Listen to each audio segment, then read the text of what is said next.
I'm speaking to a very interesting lady, Shirley Sim, who has some horses in which she does medieval skills. Welcome to CCN, Shirl, and I believe you're out of Barrerini. That's right. And the horses you have, my understanding is that they come from Holland or the Netherlands, and they're called Friesians, the same as cows. That's right, they are. They graze side by side, the cows. They're all black. The cows are black and white, of course. But they're pretty much a lot like the cows. I must admit, when I first heard it, I thought, now, hang on, you're not riding horses, you're riding cows. But obviously they're horses. And you were saying they sort of look a bit like the war horses. They're sort of a solid breed, but probably not all that tall in terms of horses. The original breed, or the breed that I have, they're becoming modernised now. They're getting taller, but they're big and they're like a draft horse, and they're black. They only come in black, and they've got lots of curly mane and tail. And you see them on all the war movies and what is it, Lady Hawk? I think it's on there, yep. And the Knight's Tale. It's on the Knight's Tale as well. There's lots of them. So, and they also you see them a lot in the dancing horses.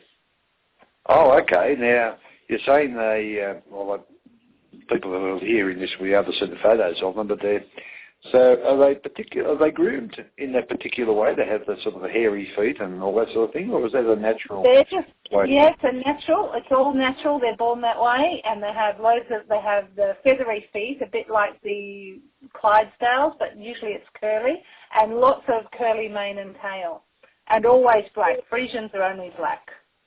It sounds a bit like Henry Ford's cars, doesn't it? You can have any colour you like as long as it's black. As long as it's black, that's right. That's right. Now, tell me about the medieval skills and things that you are particularly interested in. Now, I know there's jousting, and I know there's firing bows and arrows off the back of the horse at targets. What else is there? There's the sword fighting, so you can either do, there's lots of skills that you can do, like to build up skills. Originally it was for building skills for war, and now it's just for fun. But there's sword fighting, jousting. We hit quintains, which are big targets with joust poles. At our particular ones, we also do the caber tossing, I think it's called, where it's a big log that you toss. Generally, we just all dress up and have loads of fun. Now, I've had photographs too of a chappie dressed up in metal. That must be very hot. I don't dress up in the metal myself, but the guys that joust, big time for competition, they have their armour is all genuine armour. And it is very, very heavy.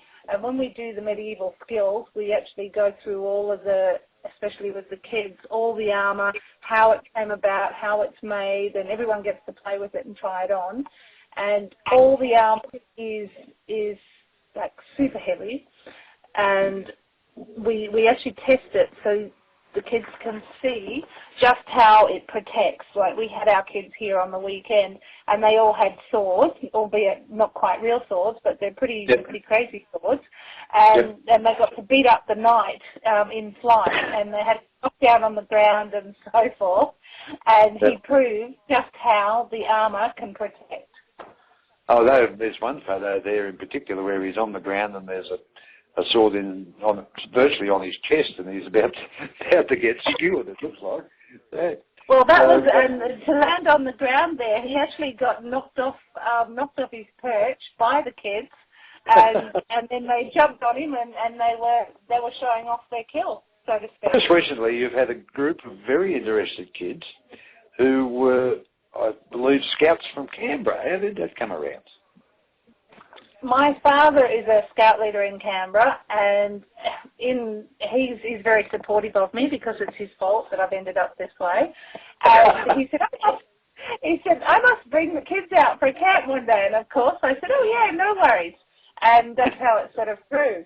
And he brought out a group. There were about 30 kids invited originally. We ended up with 12 and their parents, ranging in ages from I think it was around 6 or 7 up to about 14. And the parents did the pushing of the pretend horse? That's right. Good. Whenever we could, we kept them busy.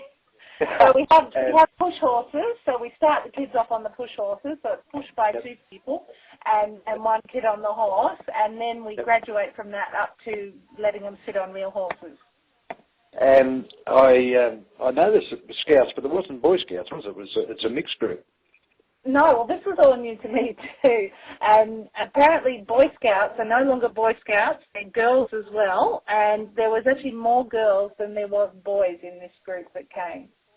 Who looked like they'd make the best knights? I suppose that's the big question, isn't it? Oh, there was a couple of the girls and really lots of curly mane and tail, and always black. Frisians are only black. We actually had quite a few of them were pretty wild. You can have any colour you like as long as it's black. As long as it's black, that's right. Now, tell me about the medieval skills and things that you are particularly interested in. Now, I know there's jousting, and they had a wow with bows and arrows off the back of the horse. Oh, absolutely. The best time. Even the parents got into it in some of it as well. So you can either, we just had the best fun. It's all about having fun, dressing up, and build up historically correct as well. So originally it was for building the history behind it all for war, and now it's just for fun. Any questions sword fighting, jousting. And how often do you do this sort of thing? Have kids up, or is there something else? Is it sort of a group where you go together and do jousting and so on? Or is it a big log that you toss. It's a fast-growing sport. Generally, we just all dress up and have loads of archery, especially. Just some people are specialising in one area, which is the horseback archery, or you combine it. Nowadays, you've got locally iron festival. I don't dress up in the medal myself, but the guys that jousting are competition. They have their armour is all genuine armour. And they have been out here, and when we do the medieval, they've been out here to do demos 2 or 3 years running. All the armour, how it came about, how it's made, and everyone gets. And I came out there with them. All the armour tied up with them just before that.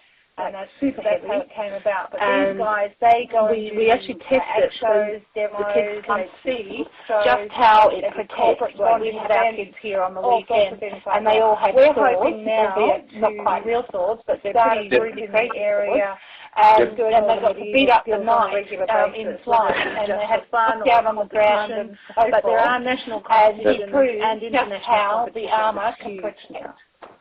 Oh, no, if someone listening to this would like to sort of find out more, are they able to give you a ring and maybe check out the horses or make arrangements to go and see that was, to land on the ground, and there's also website by the kids, and one of them, and they can call me, they can pop out here and have a look at the horses. And just recently you've had a group I'm only very at the beginner myself doing it, and I sort of, I believe, Scouts from Canberra. How did that come around? I guess I'd be classified as one of their groupies. My father is a scout leader in Canberra.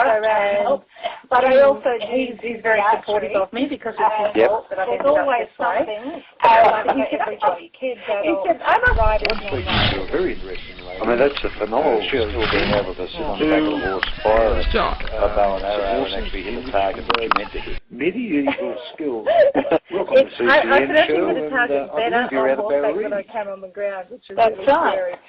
It must be a rocky, the horses you have. It must be something to do with it. I think it's because they look really cool. And they're called Frisians, the same as cows. Well, when we do it. That's right, they are. They're as people would have known as watching this, the costumes are quite outlandish too, aren't they? Some of them can be, and these days it's not just the medieval, because the horseback archery and the warfare is all like right across all cultures. So some people follow Tibetan, Mongolian, Polish. There's Japanese. The Japanese are really big. There was a huge competition in Port Douglas called Yabasami on the beach, where there was people from all over the world came, and they did the Japanese horseback archery. So. Hey. Well, thank you for sharing that with us, and I'm sure you'll be inundated with phone calls wanting to find out, because horses are very popular in this area anyway, and that's something a bit different, I would have thought. It is certainly different.